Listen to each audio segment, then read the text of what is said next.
Hier, on s'est attaqué à mes clis Nigerinus qui avaient pondu. Aujourd'hui, on s'attaque à mon grand aquarium de 112 litres amazonien avec mes Corydoras Aenus. Salut les aquaphiles. Aujourd'hui, on se retrouve avec la ponte de mes Corydoras Aenus bronze ouvert, vous appelez comme vous voulez. On regarde ça ensemble et je vais vous apprendre comment faire un petit écloseur Artemia avec presque rien. Allez, c'est parti. Donc là, j'étais tranquillement assis dans mon aquarium, je regardais si tout le monde allait bien, donc tout le monde va bien, etc.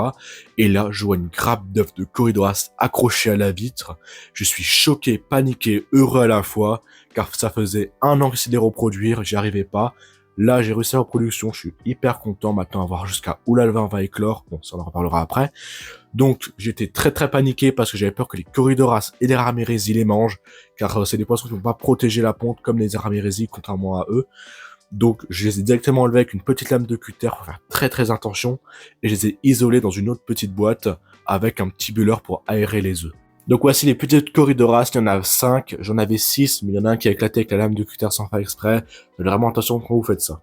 Donc l'incubation chez cette espèce dure à peu près 5 jours suivant les températures, les mâles sont à peu près maintenus à 22 degrés, ce qui est très bien pour les autres Corydoras.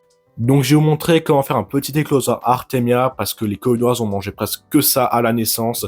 Ils ont vraiment des toutes petites bouches, donc il faut vraiment des toutes petites proies.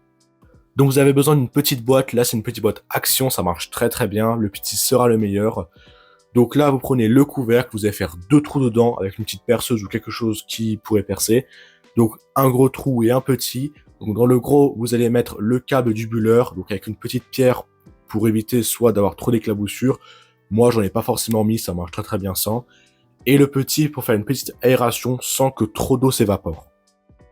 Une fois cela fait, vous mettez de l'eau dans votre petit bac avec du sel de Guérande et des Artemia. Moi j'ai opté pour le mélange de Hobby, donc le Artemix, ça marche très bien.